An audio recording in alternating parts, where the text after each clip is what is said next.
ada orang dia mampu beli kereta, tapi kena ingat, dia hanya mampu beli kereta, tak semestinya boleh jaga kereta tu. Okey, Assalamualaikum warahmatullahi wabarakatuh. Kata Naf, biasa selamat guys. Guys, yang korang tengok ni, kancil yang berusia selama 20 tahun. Ini adalah kereta condition 20 tahun guys.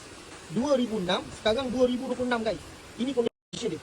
Memang solid gila guys. Tengok dia punya hose minyak dia, tengok carburetor dia, semua. Nampak ni? Marking original kilang pun ada lagi bang. Tengok ni pun baru nak start crack-crack manja je bang. Tengok. Tengok hose ni solid gila guys. Tengok. Distributor original lagi, tengok ni. Original lagi guys. Cuma mungkin atas ni dah tukar. Okey?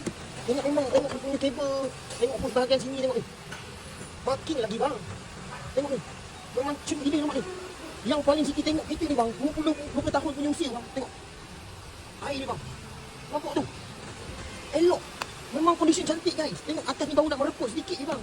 Dalam dia tengok. Coolant bang. Siap pekat lagi coolant bang. Bukan karat tu bang. Memang coolant betul. Tengok ni. Original kilang lagi nampak ni. Water pump pipe dia ni. Nampak tu. Oh, dapat karat sikit kan. Oh, cantik tengok ni. Temperature switch. Tengok soket wire, tengok wire ni. Memang sikit teruja betul orang jaga kereta kan. Tengok ni soket belakang.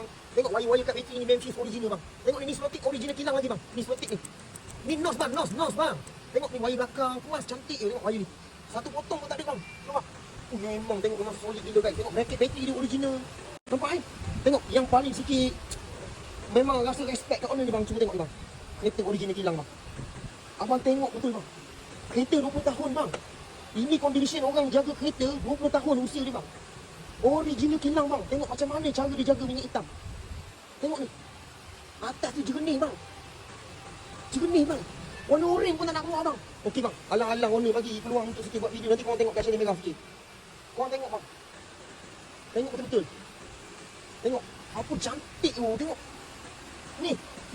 Tak ada rongga apa guys. Seat ni belum tu lagi ni. Ni. Apa kejakun ni sikit. Tak bang. Benda 20 tahun bang. Kita bukan sembang kereta 2 tahun bang. Kereta 20 tahun bang. Abang tengok kapet ni bang. Tengok betul-betul kapet ni bang. Wish.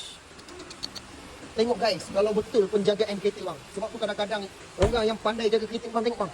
Dia original kilang bang. Dia ada bunyi meletup bang. Bunyi meletup bang. Ui bang. Bang, kereta sekarang tak dapat bunyi meletup bang. Tengok cakap. Ada orang dia mampu beli kereta. Tapi kena ingat, dia hanya mampu beli kereta, tak semestinya boleh jaga kereta tu. Sebab tu, kalau korang ada kelayakan kereta yang mampu korang miliki, setiap apa barang rosak pun korang mampu buat dia, mampu tukar dia, mampu repair dia. Itu adalah kelayakan korang. Tengok macam brother ni. Guys, memang tahniah. Sikit rasa ni antara yang terbaik lah. Nanti sikit akan reviewkan dekat channel Merah sikit, channel YouTube sikit. Nanti korang tengok sikit.